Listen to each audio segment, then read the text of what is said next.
Hey, hello. Balik lagi di channel Spoiler Moon dan kita akan lanjutkan lagi kisah hidup Tuan Muda Yun.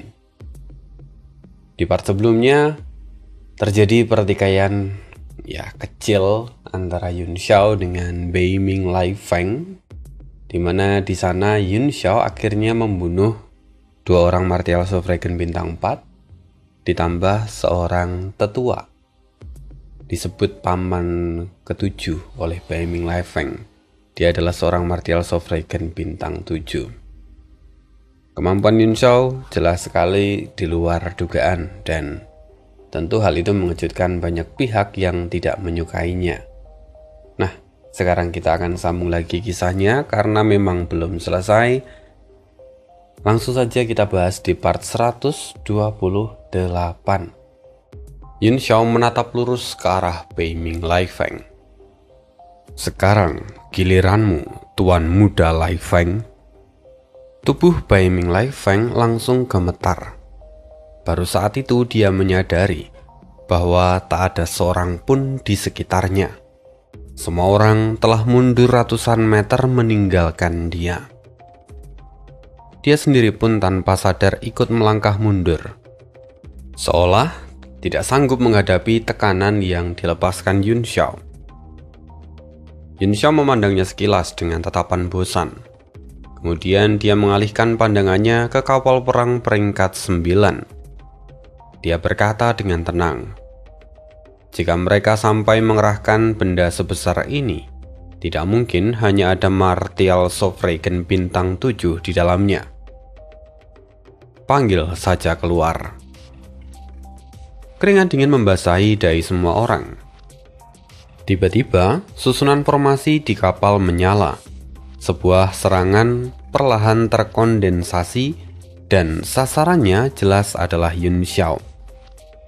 Pada saat yang sama, kekuatan pengikat ruang terpancar dari kapal perang peringkat 9 itu.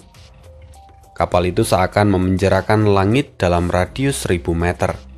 Semua orang bisa merasakan bahwa tubuh mereka seolah tenggelam ke dalam lumpur yang kental. Gerakan mereka menjadi sangat lambat, bahkan semakin lambat dari detik ke detik, hingga pada akhirnya mustahil untuk melarikan diri. Wajah Bei Ming Lai Feng dipenuhi keterkejutan, tetapi juga kebingungan. Seharusnya tidak ada ahli lain di kapal perang itu selain Bei Ming Zi. Lalu, siapa yang mengendalikan kapal itu sekarang?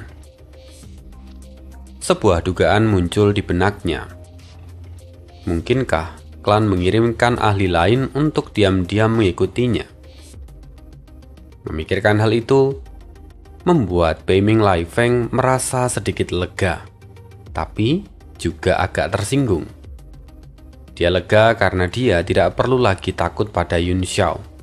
Tetapi dia juga tersinggung karena itu berarti keluarganya tidak mempercayai kemampuannya. Kalau berita ini sampai tersebar, reputasinya pasti akan hancur. Sementara itu mata Yun Xiao kini tampak berkilat. Teknik pengikat ruang semacam ini jauh lebih merepotkan dibandingkan dengan yang lain. Seperti kata pepatah, yang terlalu keras itu mudah dipatahkan, sementara yang lembut itu sulit dihancurkan. Yun Xiao mengangkat tangannya. Akhirnya dia mengeluarkan monumen dewa.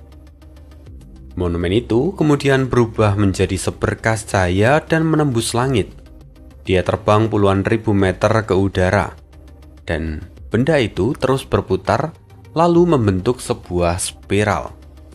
Semakin lama semakin besar, sebelum pada akhirnya monumen dewa menekan ke arah kapal perang peringkat 9. Senjata apa itu?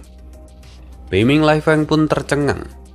Dia sangat memahami kekuatan pengikat ruang dari kapal perang peringkat 9, di mana bahkan martial Sovereign tingkat tinggi pun sulit untuk melepaskan diri darinya.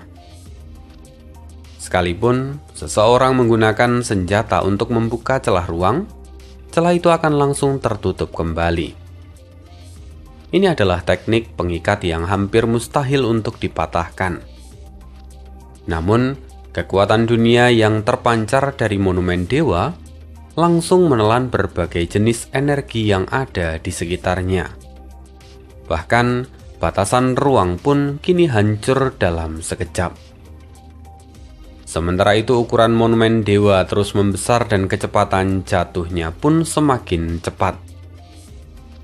Ledakan pun menggema saat monumen dewa akhirnya menghantam pertahanan dari kapal perang peringkat 9. Melihat itu, jantung Beiming Lai Feng berdegup kencang. Dia hanya bisa menyaksikannya tanpa daya saat pertahanan dari kapal perang peringkat 9 perlahan runtuh. Sementara monumen itu terus menekannya turun. Lalu, kemudian pada saat kritis itu, kapal perang peringkat 9 mulai berubah menjadi ilusi. Kini kapal perang itu mengaktifkan lompatan ruang untuk menghindari serangan dari monumen dewa. Namun, tepat saat tubuh dari kapal perang itu menjadi setengah ilusi, monumen dewa akhirnya menghantamnya sepenuhnya. Semua orang mengira bahwa monumen itu akan menembus ilusi kapal dan jatuh ke tanah. Namun yang terjadi justru sebaliknya. Monumen dewa menghantam kapal perang dengan keras. Ledakan menggema hingga menggetarkan langit. Seluruh kapal perang peringkat 9 kini bergetar hebat di udara. Tubuhnya yang semula menjadi ilusi, kini telah memadat kembali. Kapal itu masih berusaha melakukan lompatan ruang untuk menyingkirkan monumen dewa yang menekannya. Tetapi, semuanya sia-sia. Bagaimana mungkin? Semua orang benar-benar tercengang. Banyak dari mereka memang baru pertama kali melihat kapal perang peringkat 9. Tetapi mereka telah mendengar ada begitu banyak legenda tentang kapal perang peringkat 9. Serangannya konon sangat dahsyat. Pertahanannya pun tentu luar biasa. Tapi sekarang kapal perang peringkat 9 itu justru ditekan dengan mudahnya hanya oleh sebuah senjata.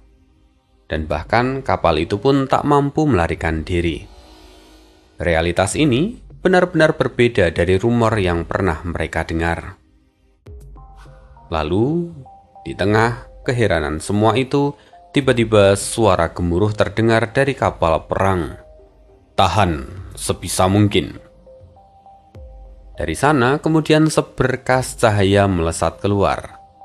Kekuatan besar berkumpul di depan monumen dewa dan kemudian berubah menjadi telapak tangan raksasa. Telapak tangan itu menghantam monumen dewa dengan kekuatan penuh. Gelombang energi mengguncang langit, membuat ruang beriak seperti permukaan air. Semua orang merasa kepala mereka berputar, sementara organ dalam mereka seakan tertekan dan terasa tidak nyaman. Ketika Beiming Lai Feng melihat sosok yang muncul itu, dia terkejut dan berseru, "Tetua Kang Tian!" Orang itu ternyata adalah Beiming Kang Tian, tetua yang sebelumnya membawa Beiming Lai Feng ke kota Bulan Merah untuk mengikuti turnamen di kota Bulan Merah. Hati Beiming Lai Feng kini dipenuhi perasaan yang sulit dijelaskan. Kapal perang peringkat 9 itu sangatlah besar, dengan ruang internal yang tak terhitung jumlahnya. Wajar kalau Beiming Lai Feng tidak tahu siapa saja yang berada di dalamnya. Kalau segala sesuatu berjalan lancar baginya, kemungkinan besar Beiming Kang Tian pun tidak akan pernah muncul. Pada saat ini, Beiming Kang Tian sendiri juga berada di dalam tekanan besar. Awalnya dia sama sekali tidak menganggap serius monumen dewa. Dia mengira bahwa benda itu hanyalah senjata misterius tipe gravitasi. Sesuatu yang bahkan tidak berarti di hadapan kapal perang peringkat 9. Namun setelah monumen dewa benar-benar menekan kapal perang, dia segera menyadari bahwa dia telah melakukan kesalahan besar. Lompatan ruang sama sekali tidak efektif terhadap monumen dewa. Bahkan dengan kekuatan kapal perang peringkat 9, mereka mulai kesulitan untuk menahan tekanannya. Jika gravitasi monumen dewa terus meningkat, maka seluruh kapal perang bisa hancur terbelah atau minimal remuk. Itu akan menjadi bahan lelucon terbesar dalam sejarah. Sejak kapal perang peringkat 9 diciptakan, belum pernah ada yang mendengar bahwa kapal perang peringkat 9 dapat dihancurkan oleh sebuah senjata tingkat tinggi. Jika kejadian memalukan seperti itu terjadi pada keluarga Beiming, maka mereka akan menjadi bahan tertawaan dunia. Dan sebagai penjaga rahasia dari Beiming Lai Feng, Beiming Kang Tian pun tak akan mampu menanggung konsekuensinya. Karena itulah, begitu menyadari situasi yang tidak beres, dia langsung menerjang keluar dan melancarkan serangan ganas pada monumen dewa. Namun yang membuatnya ngeri, bahkan setelah dihantam oleh badai serangannya, senjata tingkat tinggi itu tidak mengalami kerusakan sedikit pun. Padahal dia adalah Martial Sovereign bintang 8. Hanya satu langkah lagi sampai ke puncak jalur bela diri. Yun Xiao pun terkejut. Pupil matanya menyusut tajam. Begitu Beiming Kang Tian muncul, dia langsung menyadari bahwa situasinya sekarang memburuk. Monumen dewa terhubung langsung dengan pikirannya. Jika monumen dewa terus menerima serangan dari ahli seperti Beiming Kang Tian, maka monumen dewa tentu tak akan mampu bertahan lama. Maka Yun Xiao segera membentuk segel di tangannya. Lalu dengan satu pikiran, monumen dewa langsung terbang kembali. Dia berubah menjadi meteor dan melesat masuk ke dalam tubuh Yun Xiao. Kini wajah Yun Xiao tampak sedikit pucat. Dia lalu menenangkan nafasnya sambil tetap waspada. Tanpa tekanan dari monumen dewa, kapal perang itu akhirnya berhenti bergetar dan kembali melayang stabil di udara. Namun di atasnya tampak sosok-sosok bergerak cepat ke sana kemari. Jelas mereka sedang memperbaiki kerusakan pada kapal perang itu. Beiming Kang Tian sendiri turun dari kapal perang dan muncul tepat di depan Yun Xiao. Dia menatapnya dengan tatapan dingin. Hati Yun Xiao tenggelam. Dia mundur beberapa langkah untuk menjaga jarak aman. Pertarungan melawan Beiming Zi telah menguras ki miliknya. Dalam kondisi ini, mustahil baginya untuk melawan Beiming Kang Tian. Di hadapannya berdiri seorang Martial Sovereign bintang 8 puncak. Bahkan, melarikan diri pun belum tentu berhasil. Sementara itu di belakang Yun Xiao, Liao Yangbing dan yang lainnya tampak tegang.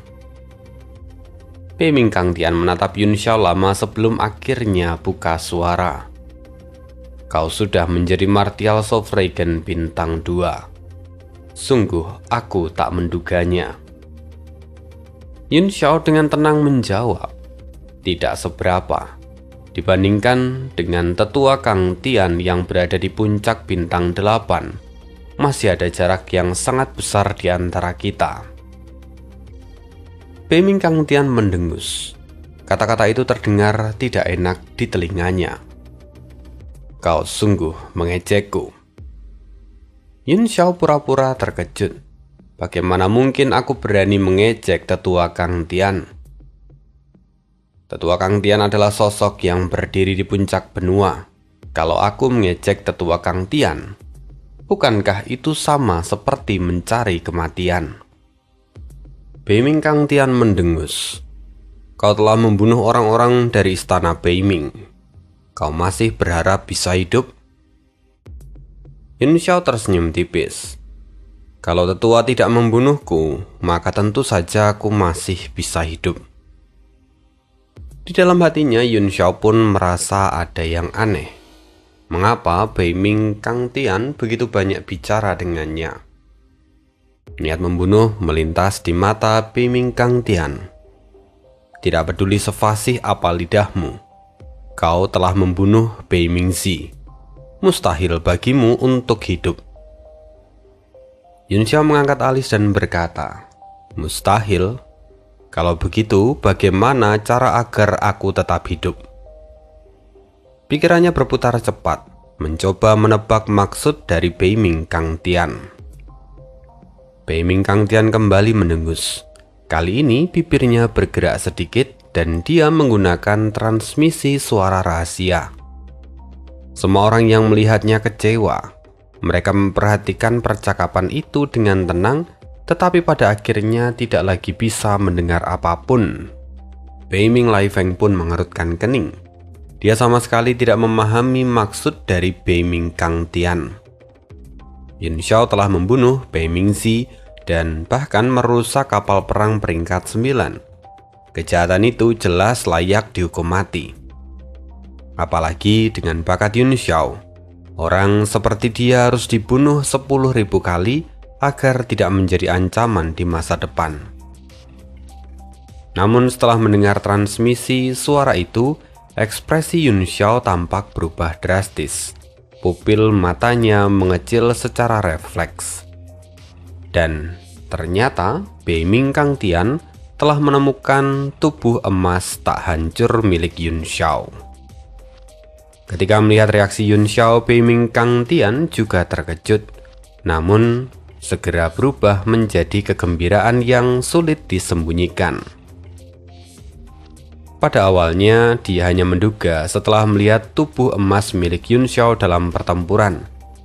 Bagaimanapun penampilannya sangat berbeda dengan milik Ao Chang Kong. Tapi sekarang, dari reaksi Yun Xiao, dia langsung mendapatkan jawaban yang valid. Beiming Kang Tian tampak menelan ludah. Andai dia bisa memperoleh teknik ini, maka kontribusi yang ia dapatkan akan sangat luar biasa.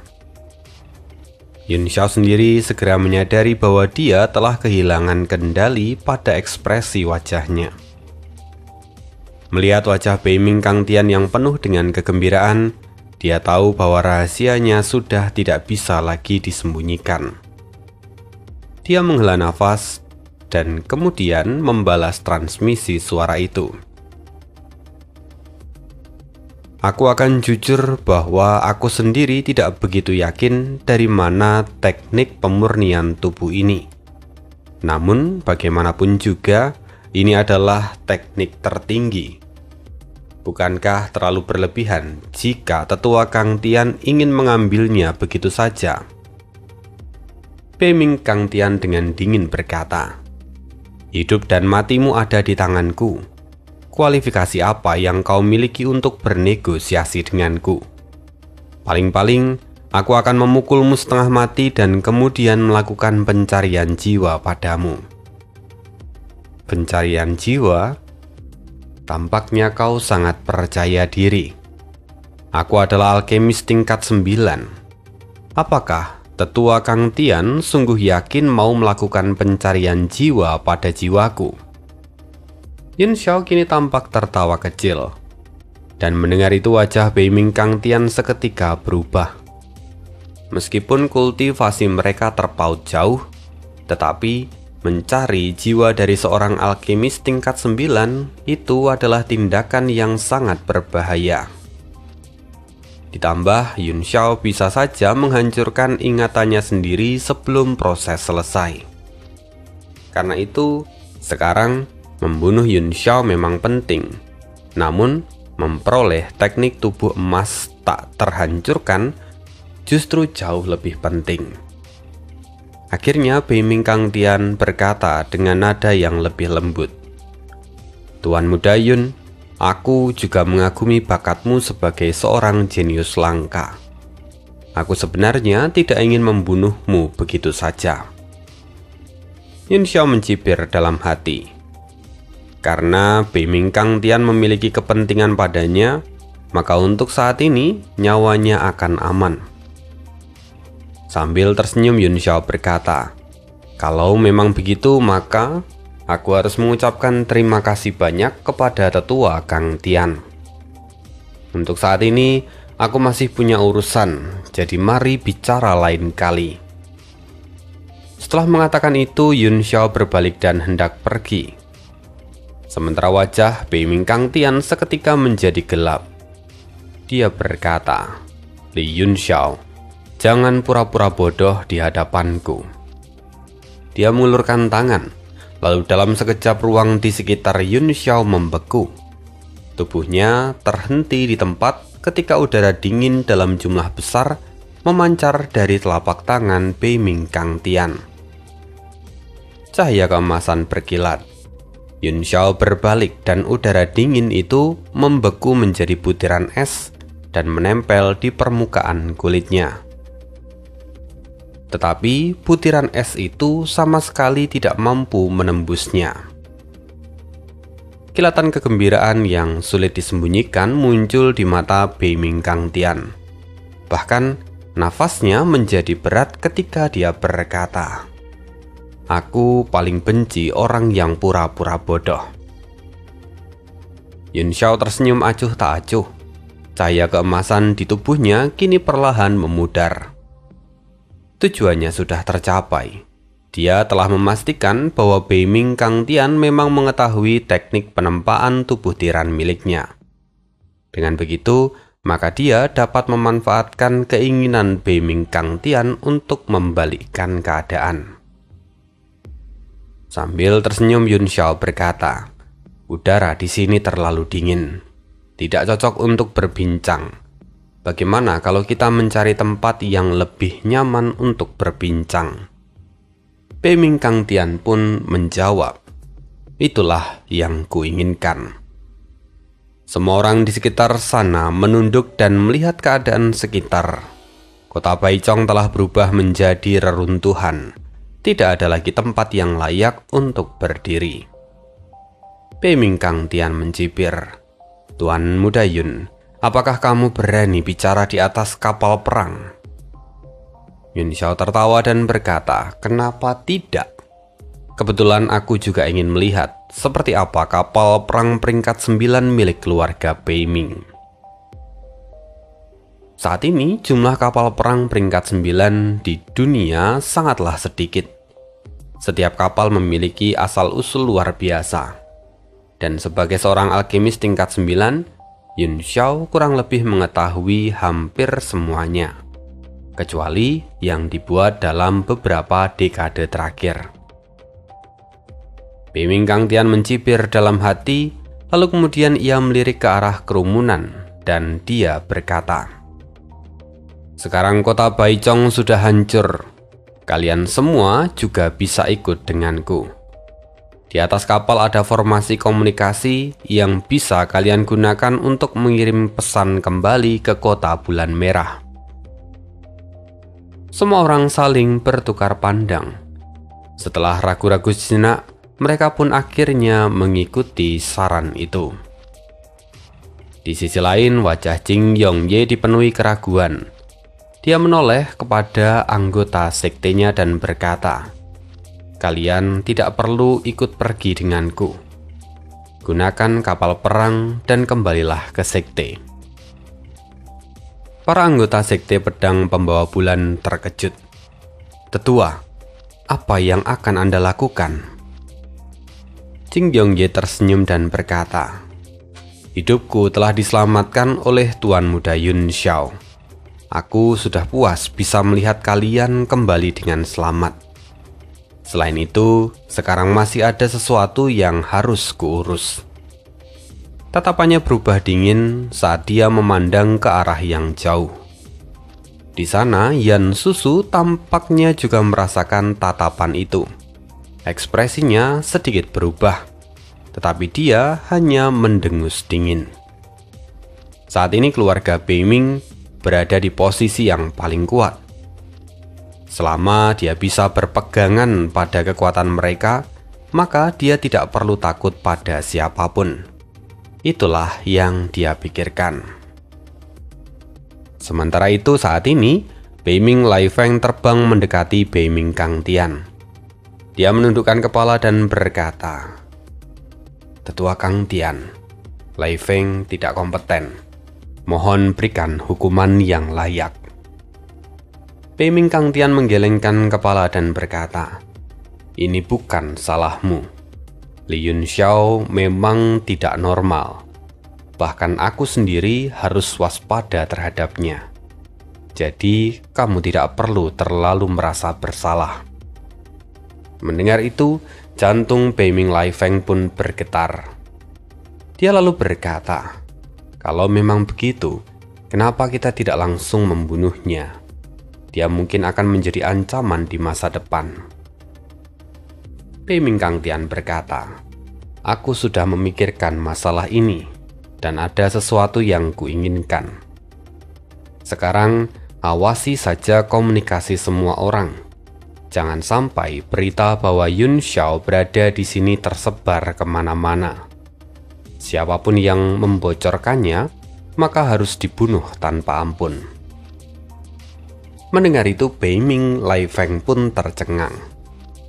Bukan hanya tidak membunuh Yun Xiao, tetapi sekarang mereka justru seperti melindunginya. Bahkan, mereka tidak mengizinkan adanya kebocoran informasi. Peiming Lai Feng tampak tak percaya, tetapi tidak berani mempertanyakan dasar dari keputusan itu. Dia segera menerima perintah dan terbang kembali ke kapal perang. Tak lama kemudian, hampir semua orang naik ke kapal perang peringkat 9 itu.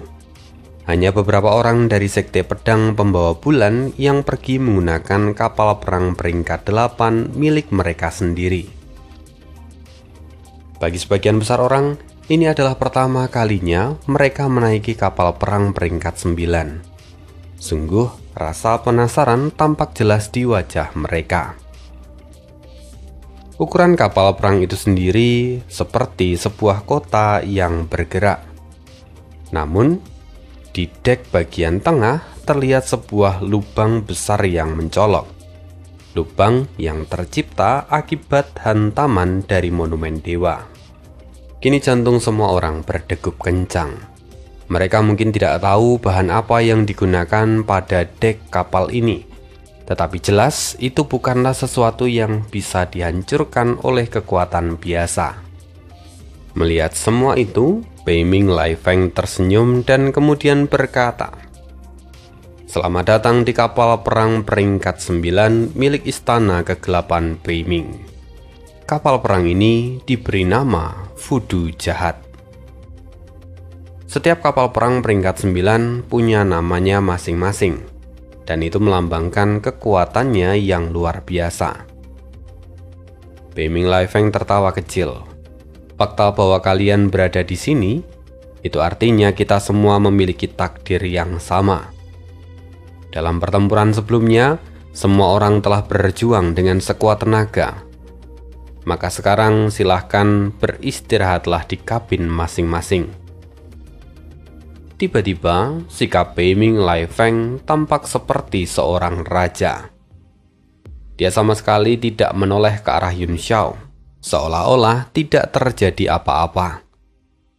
Walaupun sebenarnya dia sedang menahan diri sekuat tenaga, dia khawatir kalau dia menatap Yun Xiao terlalu lama, gejolak dalam hatinya justru akan lepas kendali. Yan Susu mendekat ke arah Peiming Lai Feng dan berbisik dengan hati-hati, "Tuan muda Lai Feng, kita tidak boleh membiarkan Li Yun Xiao hidup." Peiming Lai Feng berbalik dan wajahnya berubah sedingin es. Matanya menyemburkan kemarahan saat dia membentak, "Diamlah, dasar bodoh." Yan Susu terkejut. Tubuhnya gemetar dan dia mundur beberapa langkah.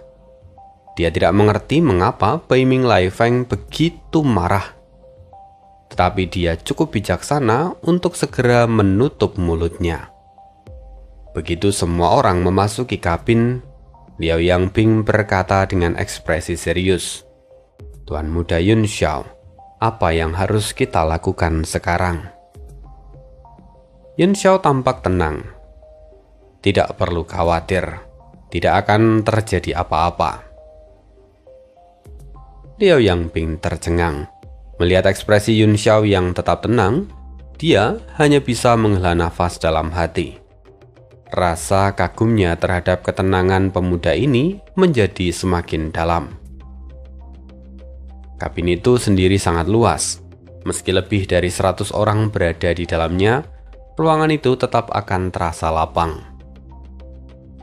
Lalu tak lama kemudian, Beiming Kang Tian dan Beiming Lai Feng juga ikut masuk. Kang Tian hanya melirik Yun Xiao sekilas sebelum duduk dengan tenang, seolah dia sama sekali tidak terburu-buru. Beiming Lai Feng sendiri menyapu pandangannya ke seluruh ruangan.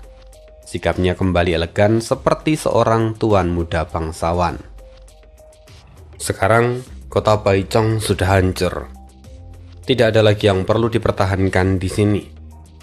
Apa rencana kalian selanjutnya? Katanya. Kerumunan itu pun terdiam, terutama Geseng Xiang dan para warga kota Baichong.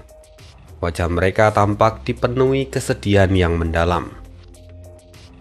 Eleji berdiri dan berkata, "Kami berencana kembali ke kota Bulan Merah terlebih dulu untuk melaporkan situasi dan menunggu instruksi selanjutnya. Aku ingin tahu apa rencana dari Tuan Muda Lai Feng. Apakah Tuan Muda masih akan melawan ras laut bersama dengan kami?" Beiming Lai Feng menghela nafas dan berkata, "Melawan ras laut memang tugasku. Tapi sayangnya aku punya misi lain yang harus diselesaikan. Aku tidak bisa pergi bersamamu di sini." Eleji sedikit terkejut. "Bolehkah kami tahu rencana apa yang dimiliki Tuan Muda Lai Feng?" Beiming Lai Feng berkata, "Aku berencana menerobos garis pertahanan ras laut dan memasuki kedalaman Laut Timur." Semua orang terkejut. Wajah mereka dipenuhi keterkejutan dan ketakutan. Eleji pun terdiam sejenak sebelum berkata, "Seluruh garis pantai Laut Timur saat ini telah diblokade oleh ras laut. Begitu kita memasuki area laut, kita akan kehilangan keunggulan daratan. Di sisi lain, ras laut hanya perlu mengerahkan sejumlah besar makhluk tingkat rendah untuk menenggelamkan kita dengan jumlah mereka. Ini adalah tindakan yang berbahaya." Tapi Beiming Lai Feng tetap serius. "Aku sudah memikirkan hal ini sejak lama. Satu-satunya cara adalah dengan menerobos balokade itu secepat mungkin. Lalu kemudian memusnahkan ras laut dari sumbernya." Semua orang kembali terdiam. Dengan kapal perang tingkat 9, menerobos garis pertahanan ras laut memang bukan hal yang mustahil. "Tuan Muda Lai Feng, apakah Anda masih ingat tentang binatang raksasa dari laut dalam itu?" Yun Xiao tiba-tiba menyela. Hati semua orang bergetar. Wajah mereka berubah satu persatu.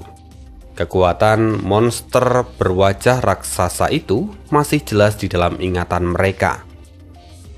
Sampai-sampai membuat bulu kuduk mereka berdiri secara otomatis. Kilatan tajam muncul di mata Beiming Lai Feng. Dia menatap Yun Xiao dengan penuh kebencian. "Tentu saja aku masih ingat. Meskipun binatang itu kuat, tetapi dia tidak cukup untuk menghentikanku." Yun Xiao tersenyum tipis dan berkata, "Kalau begitu bagus. Jujur saja aku sangat tertarik dengan rencana dari Tuan Muda Lai Feng untuk menjelajahi Laut Timur. Aku ingin tahu, apakah Tuan Muda Lai Feng bersedia membawaku bersamamu?" Beiming Lai Feng sendiri terkejut. Dia tidak menyangka kalau Yun Xiao justru akan mengajukan permintaan seperti ini.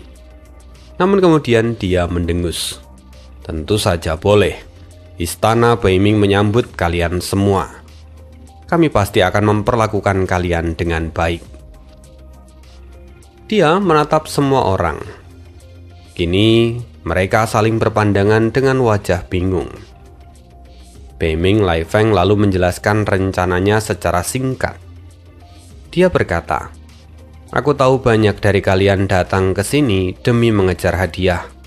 dan keluarga Beiming bersedia membayar 2 kali lipat untuk mengundang kalian dan membantu kami. Kalian bisa memutuskannya sendiri apakah kalian mau ikut bersama kami atau tidak. Mendengar itu kemarahan muncul di wajah Jing Yongye.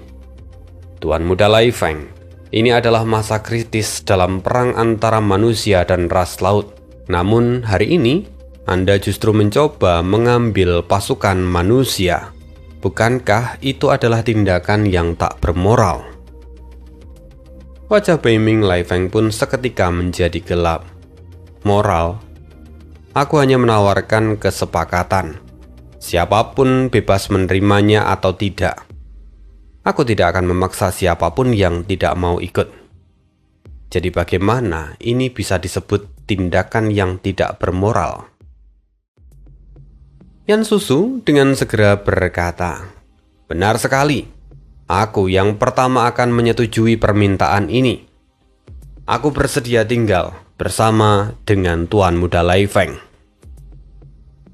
Saat ini dia harus berpihak pada keluarga Beiming apapun yang terjadi. Tanpa perlindungan mereka, dia yakin kalau Jing Yongye pasti akan membunuhnya tanpa ragu. Dan mendengar itu, senyuman muncul di wajah Beiming Lai Feng.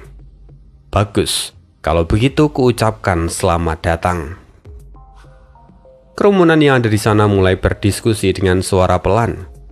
Banyak orang pada akhirnya memilih untuk tinggal. Pertempuran di kota Baichong telah membuat para tentara bayaran menyadari betapa mengerikannya perang ini. Dibandingkan dengan semua itu, tetap berada di kapal perang peringkat 9 ini justru terasa jauh lebih aman. Namun beberapa orang dari kota Bulan Merah tampak berdiri. Eleji berkata, "Karena Tuan Muda Lai Feng memiliki urusan yang penting, maka kota Bulan Merah tidak akan memaksakan diri. Kami akan segera pergi. Kami harus segera kembali dan melapor." Beiming Lai Feng tersenyum dan berkata, "Tidak perlu buru-buru. Apakah ada lagi yang ingin pergi bersama dengan mereka? Kalian bisa saja pergi bersama." Beberapa orang segera berdiri dan mengikuti kelompok orang-orang dari kota Bulan Merah. Namun saat mereka berbalik, senyuman aneh muncul di wajah Beiming Lai Feng. Tak lama kemudian, orang-orang yang bersama dengan Eleji kembali dengan wajah pucat. Ekspresi Eleji sendiri sangat buruk dan dia berkata, "Tuan Muda Lai Feng, kapal perang ini sudah hampir mencapai Laut Timur. Kami tidak bisa turun di sini." Beiming Lai Feng tersenyum tipis. "Waktuku sangat berharga. Kini kita sudah memasuki garis pertahanan ras laut. Kalau kalian ingin pergi, kalian bisa turun sekarang juga. Kalau tidak, maka akan merepotkan jika ras laut sampai menemukan kalian nanti." Wajah semua orang seketika berubah. Mereka sadar bahwa Beiming Lai Feng sengaja melakukan semua ini. Dan kemudian sebuah teriakan terdengar dari luar. "Tuan Muda Lai Feng, kami menemukan musuh kuat dari ras laut." Ekspresi Beiming Lai Feng pun berubah. Dia berkata pada semua orang, "Tenang saja, dengan kapal perang ini, menerobos garis pertahanan ras laut bukanlah hal yang sulit." Dia berbalik dan berjalan keluar dari kabin. Kemudian, dia berkata kepada Eleji dan yang lain, "Kalian boleh pergi sekarang. Aku akan menghadapi ras laut ini." Wajah Eleji dan kelompoknya seketika memucat. Kalau mereka turun sekarang, bukankah itu sama saja dengan mencari kematian? Eleji lalu akhirnya berkata, "Kalau memang begitu, tolong sediakan alat komunikasi. Aku perlu menghubungi kota Bulan Merah agar mereka mengirimkan seseorang untuk menjemput kami." Anggota dari keluarga Beiming berkata, "Mohon maaf, ras laut sudah muncul. Kami sibuk menghadapi mereka dan tidak punya waktu untuk melayani kalian. Kalau kalian memang mau pergi, pergilah sekarang."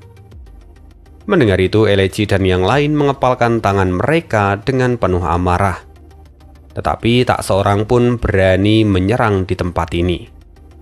Sesaat kemudian, mereka melihat sejumlah besar anggota ras laut yang muncul di depan kapal perang itu. Sosok-sosok mereka memenuhi langit, sementara ombak raksasa bergulung dan melonjak hingga menyentuh awan. Beberapa aura yang kuat dan mengerikan memancar dari dalam ombak, seolah-olah ada monster besar yang sedang bersembunyi di sana. Salah seorang anggota keluarga Beiming kembali mencibir, "Silahkan pergi. Kami akan menunggu sampai kalian benar-benar meninggalkan kapal sebelum mengaktifkan pertahanan." Ekspresi Elechi langsung berubah menjadi masam. Dia berkata dengan kaku, "Tiba-tiba aku merasa tinggal di kapal ini dan menjelajahi reruntuhan istana bersama dengan para ahli keluarga Beiming mungkin juga akan menarik." Orang-orang dari keluarga Beiming tampak mendengus jijik. Kedua ras sedang berperang. Ini saatnya wilayah timur bersatu. Kalian semua adalah para ahli tingkat tinggi dari kota Bulan Merah. Tidak masuk akal jika kalian tidak tinggal dan ikut bertarung bersama mereka. Ruan Sikuan menyela. Siapa yang mengatakan pergi ke laut timur bukan bentuk perlawanan? Sekarang kota Baichong telah hancur dan garis pertahanan laut timur terbuka. Kami akan ikut berlayar dan menembus garis pertahanan ras laut. Selama kita bisa masuk jauh ke dalam wilayah mereka, itu juga akan menimbulkan kekacauan besar di pihak ras laut. Kami akan melancarkan serangan balik di saat yang sama. Maka itu sama saja dengan memberikan serangan balik kepada mereka. Wajah anggota dari keluarga Beiming tampak berkedut. Dia tidak menyangka bahwa seorang martial Zhou Freigen bisa berkata begitu tanpa rasa malu. Dia mendengus dan berkata, "Apa kalian benar-benar sudah memikirkannya?" Ruan Sikuan mengangguk. "Kami akan menyerang sebagai bentuk pertahanan dan mengacaukan bagian belakang ras laut. Ini juga sejalan dengan strategi dari Front Persatuan Manusia. Namun kami ingin meminta teman dari keluarga Beiming untuk membantu kami mencari perangkat komunikasi agar kami bisa mengirimkan informasi tempat ini kembali ke kota Bulan Merah." Anggota keluarga Beiming seolah sudah menduga permintaan ini dan dia hanya mendengus. "Kalau memang ingin mengirimkan pesan, katakan saja padaku. Aku bisa melakukannya untuk kalian. Jika tidak ada hal yang lain, maka silahkan kembali ke kabin." Wajah Elechi menjadi muram. Dia merasa sangat terhina, tetapi situasinya tidak memungkinkan baginya untuk bertindak gegabah. Dia hanya bisa menelan amarahnya dan mendengus lalu berbalik ke kabin. Ruan Sikuan pun tampak tidak senang. Setelah berpikir sejenak, dia menuliskan informasi tentang tempat ini serta masalah Yun Xiao. Lalu dia menyerahkannya kepada pihak istana Beiming untuk dikirimkan. Anggota keluarga Beiming itu meliriknya sekilas lalu berbalik pergi. Tak lama kemudian, pesan itu sampai ke tangan Beiming Laifeng. Setelah membacanya beberapa kali, dia mencibir. Orang-orang kota Bulan Merah ini benar-benar pelit. Mereka sengaja mempermalukan diri sendiri agar aku bisa menampar wajah mereka. Mengapa aku harus bersikap sopan? Dia lalu mengubah isi pesan itu dan menghapus semua bagian yang menyebutkan tentang Yun Xiao. Lalu, Beiming Laifeng menyerahkannya kepada bawahannya untuk dikirim kembali ke kota Bulan Merah. Tak lama kemudian orang-orang di kabin melihat Elechi dan yang lain kembali. Mereka duduk dengan wajah muram. Dengan senyum samar di matanya, Yun Xiao bertukar pandang dengan Liao Yangbing. Inilah hasil yang sudah ia perkirakan. Sementara itu, sudut mulut Beiming Kangtian pun tampak sedikit terangkat. Dia tersenyum dan berkata, "Karena beberapa teman dari kota Bulan Merah bersedia tinggal dan membantu, maka peluang untuk menemukan saudaraku Tian Lu tentu akan meningkat. Aku, Beiming Kangtian, sungguh merasa berterima kasih." Tetua Kang Tian sungguh terlalu sopan. Baru saat itu ekspresi dari beberapa orang dari Kota Bulan Merah tampak melunak. Mereka segera berdiri dan memberi hormat. Bagaimanapun, status dan kekuatan dari Beiming Kang Tian sudah jelas bagi semua orang. Bisa bertukar beberapa kata yang sopan dengannya saja sudah cukup untuk membuat mereka merasa bangga. Sekarang karena kalian semua bersedia pergi ke laut bersama dengan istana Beimingku, maka artinya kita adalah rekan di garis depan. Mengapa tidak ikut denganku keluar dari kabin dan melihat bagaimana balokade ras laut itu? Jika kami menghadapi kesulitan untuk menembusnya, maka aku mungkin perlu mengandalkan bantuan kalian, kata Beiming Kang Tian sambil tersenyum.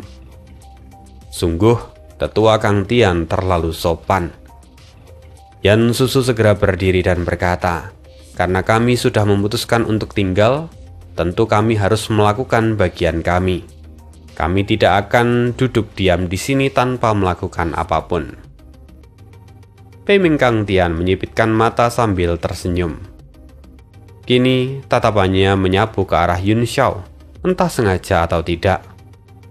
Semua orang sudah keluar dari kabin secara berkelompok dan menuju platform observasi yang ada di dek kapal. Tempat itu cukup luas dan mampu menampung ratusan orang sekaligus. Setelah beberapa saat, semua orang telah berkumpul di dek kapal. Di sana tentu ada Beiming Lai Feng dan juga Beiming Kang Tian serta yang lain.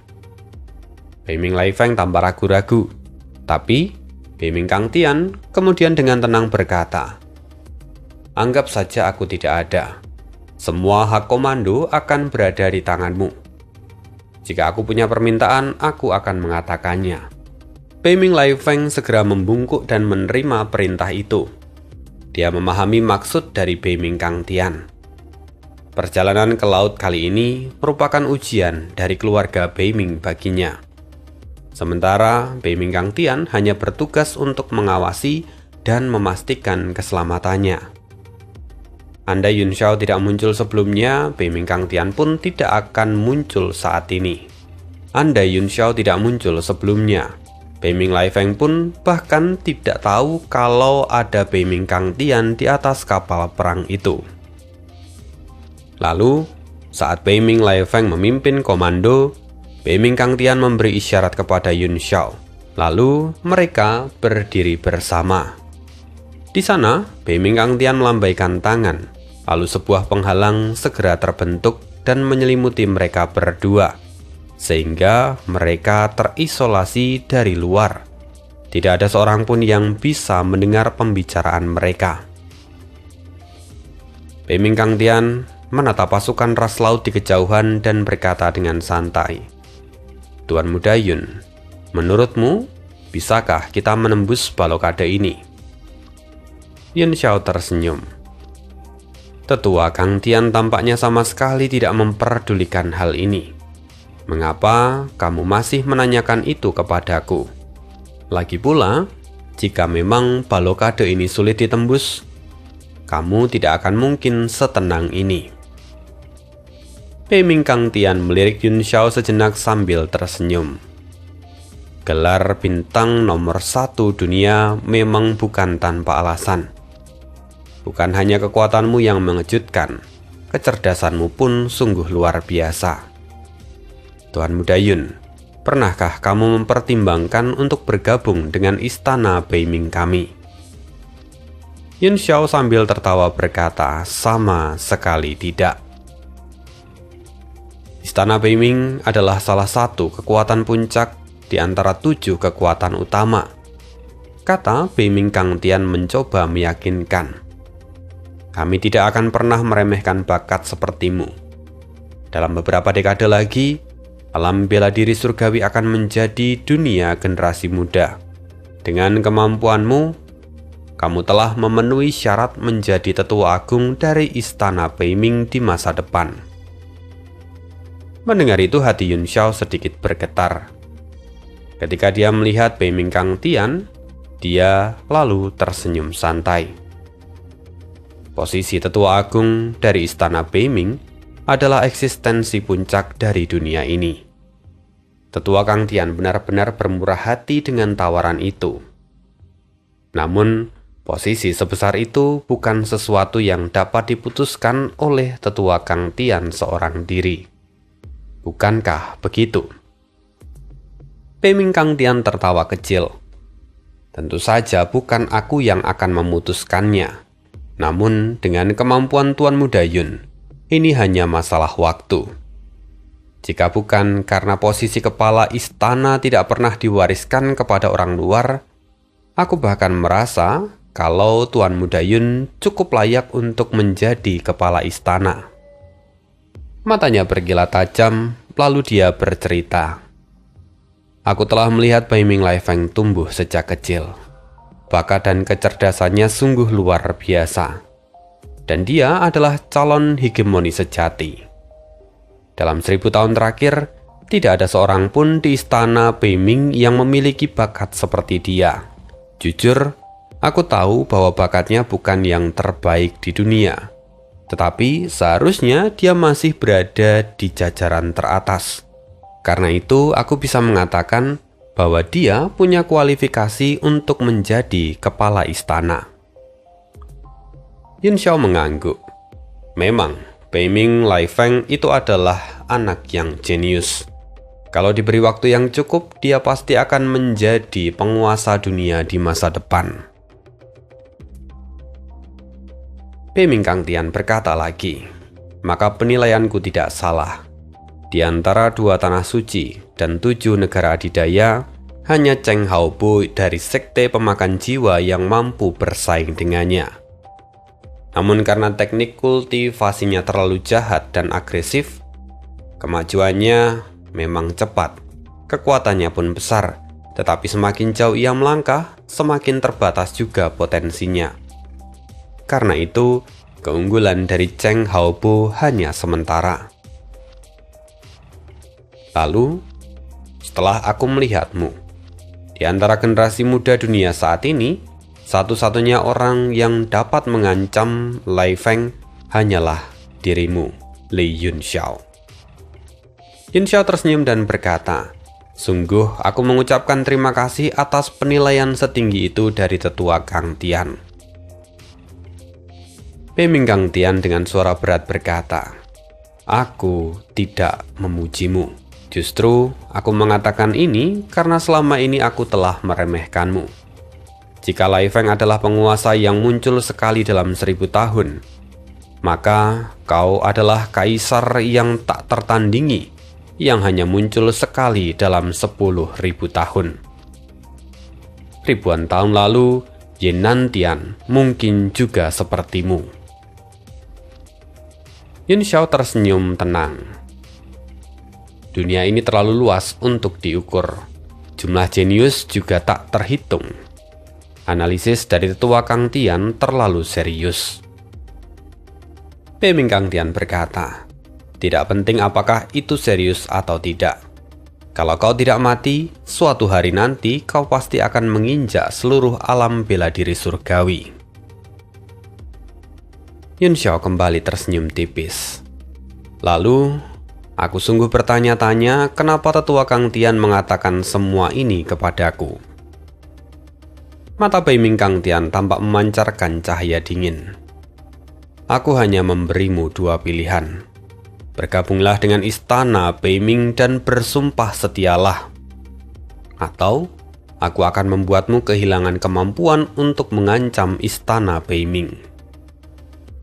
Yun Xiao tertawa ringan. Jadi, tetua Kang Tian tidak menginginkan lagi teknik penempaan tubuh tiran milikku. Mendengar itu tubuh Beiming Kang Tian sedikit bergetar. Mendengar nama teknik itu membuat emosinya bergejolak.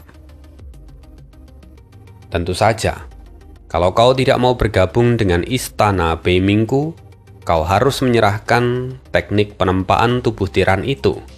Lalu aku hanya akan menghancurkan fondasi seni bela dirimu dan aku akan mengampuni nyawamu. Aku juga akan menjamin bahwa aku akan memberimu kekayaan yang cukup untuk dirimu seumur hidup. Mendengar itu wajah Yun Xiao perlahan menjadi dingin. Entah mengapa, setiap kali seseorang berkata ingin berurusan denganku, aku selalu merasa sangat tidak nyaman. Selain itu ingatanku buruk. Jika aku ketakutan, mungkin aku akan melupakan banyak hal. Kata-kata Yun Xiao sederhana namun penuh dengan ancaman. Wajah Pei Ming Kang Tian pun menjadi gelap. Li Yun Xiao, kau adalah orang yang cerdas. Bergabung dengan istana Pei Ming adalah pilihan terbaik bagimu. Kecuali kau yakin bisa melarikan diri dariku, jangan pernah kau berharap bisa hidup. Bahkan jika aku tidak menginginkan teknik penempaan tubuh tiran itu, aku tetap tidak akan membiarkan orang sepertimu hidup. Yun Xiao mencibir. Saat ini, aku memang tidak punya cara yang baik untuk melarikan diri. Tetapi, kau juga tidak punya cara untuk mendapatkan teknik penempaan tubuh tiran dariku. Kita berada dalam kebuntuan, dan kita sama-sama masih punya waktu. Ekspresi Pei Ming Kang Tian menjadi suram dan dingin. Dia tidak mengatakan apapun lagi. Lalu, pada saat itu, gelombang besar tiba-tiba pecah di antara pasukan ras laut. Pilar air raksasa menjulang tinggi ke langit dan beberapa sosok muncul di atasnya. Yang memimpin mereka tentu adalah Xiangzi. Ekspresinya kini tampak dipenuhi amarah. Dengan suara dingin dia berseru, "Manusia terkutuk, beraninya kalian meremehkanku. Hari ini kalian semua akan mati."